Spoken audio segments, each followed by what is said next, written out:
Bapa dan Putra dan Roh Kudus, amin. Allah di surga, puji syukur kami haturkan kepadamu ya Bapa.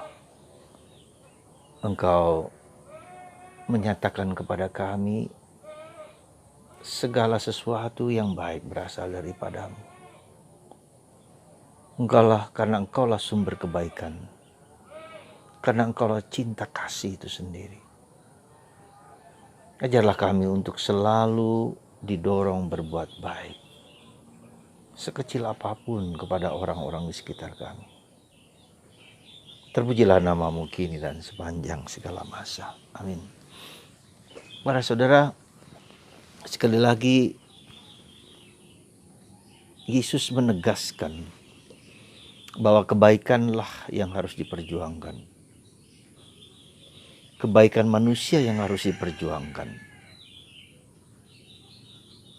Jauh lebih penting daripada hukum, peraturan. Meski kita tahu bahwa peraturan supaya kita menjadi baik, lebih baik. Dan kebaikan itu adalah Allah sendiri. Kebaikan itu bagian dari cinta kasih, dan Allah adalah kasih. Kasih itu adalah pribadi Allah, Bapa yang mencurahkan kepada kita sabdanya, yaitu putranya, yang memberikan kepada kita Roh Kudus, yang memberikan segala-galanya baik bagi kita. Bahkan lebih baik lagi dengan kehadiran putranya sendiri. Kita dilengkapi dengan berbagai macam hal. Santa Maria, Santo Yosef, para kudus, sakramen gereja, dan senjata-senjata rohani lain yang Tuhan berikan kepada kita, supaya kita sungguh menjadi baik dalam kehidupan ini. Bahkan lebih daripada itu, ketika kita berdosa, ketika kita hancur lebur, ketika kita terpuruk dalam segala hal, Tuhan bisa mengembalikan seperti kaca yang pecah. Bahkan Tuhan bisa memulihkan kaca yang pecah itu menjadi lebih indah. Dan hari-hari ini kita mendengar bagaimana Yesus kemarin menyembuhkan seorang yang gagap, orang yang bisu, yang tuli. Hari ini Yesus menyembuhkan seorang yang tangannya lumpuh, tangan kanannya lumpuh. Ya, kalau tangannya lumpuh berarti dia tidak bisa bekerja.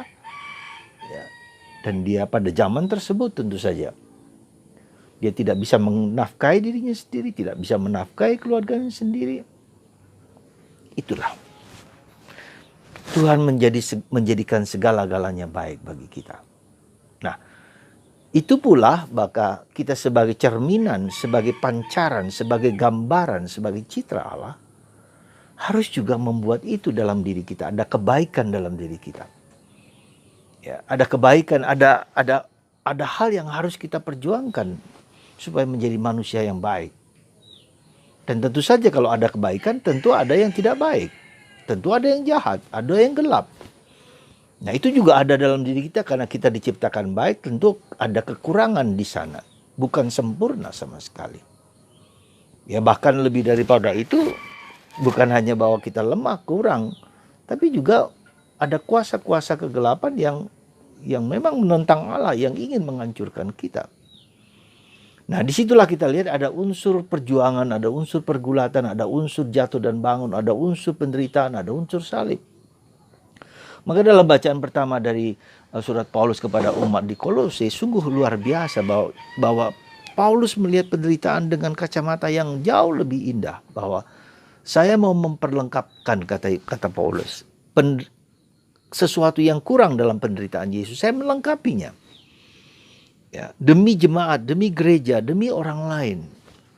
Ya, jadi penderitaan itu dilihat sebagai sarana kita untuk melengkapi penderitaan yang dalam tanda petik yang mungkin tidak dikatakan oleh Yesus atau bentuknya berbeda. Jadi kita melengkapi apa yang kurang. Nah, dan ini luar biasa. Dengan kata lain, penderitaan kita itu menjadi bagian dari bagian dari mengikuti Yesus. Ya, jadi kalau kita mengikuti Yesus berarti kita menyerupai Yesus. Kita juga harus menjadi serupa dengan Yesus juga dengan penderitaannya itu tersebut. Ya, jadi kalau kita menyerupai mengikuti Yesus juga harus mengikuti penderitaan dia. Bukan hanya kegembiraan, bukan hanya sukacita, ikut dia. Nah, itulah kita lihat bahwa bagaimana Paulus melihat hal tersebut, dan di sini kita lihat bahwa Paulus mewartakan Kristus, penderitaan Kristus, dan kemudian yang kedua Paulus mengatakan bahwa rahasia yang tak diketahui oleh dunia, bahwa Allah berada di tengah kita. Allah ada di tengah kita. Sekali lagi, bahkan di dalam gereja Katolik bukan hanya Allah ada di tengah kita, tapi Allah ada di hati kita yang terdalam. Allah ada di dalam hati kita yang terdalam. Kemarin saya membaca satu tulisan dari Santa Teresa Avila yang melukiskan bagaimana pengalaman hidup doanya. Ketika kita memasuki batin kita yang terdalam, kita sadar bahwa Yesus itu bertahta di ruang tersembunyi yang paling dalam hati kita, bertahta di sana. Dan ketika kita masuk, kita berhadapan dengan, kita tidak perlu mencari Allah di mana-mana, tidak perlu jauh-jauh, tapi di dalam hati kita.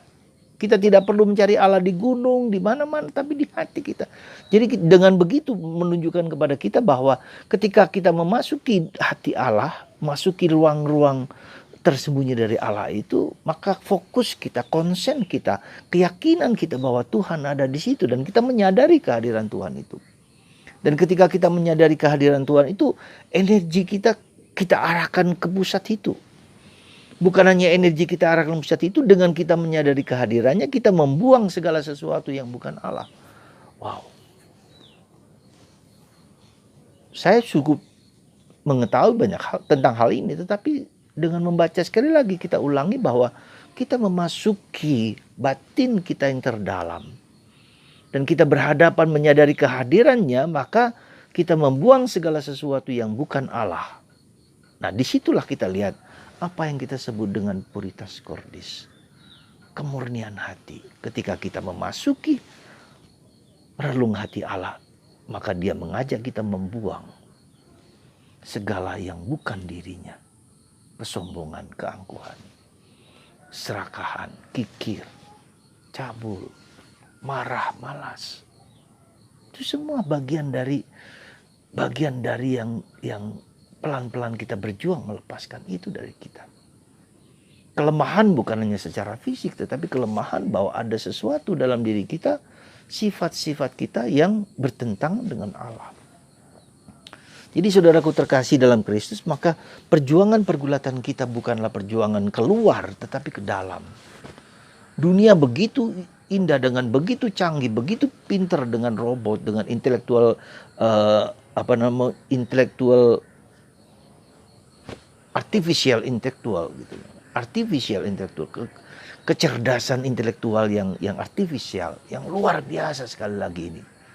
Ya, dengan HP, dengan internet, dengan segala macam.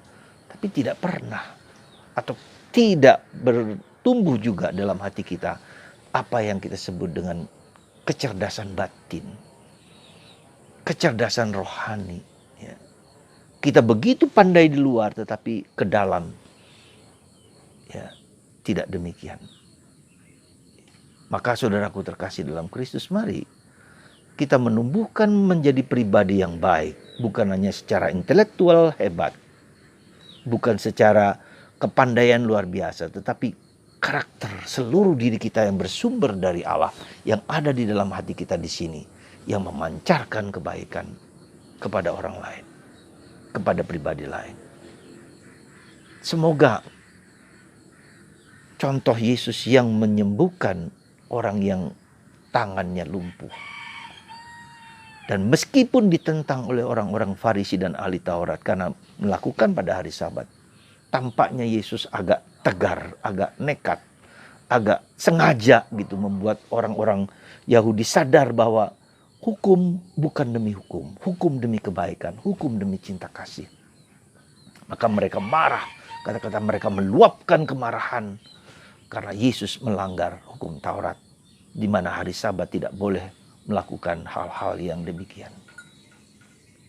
Dan kita juga seringkali harus begitu.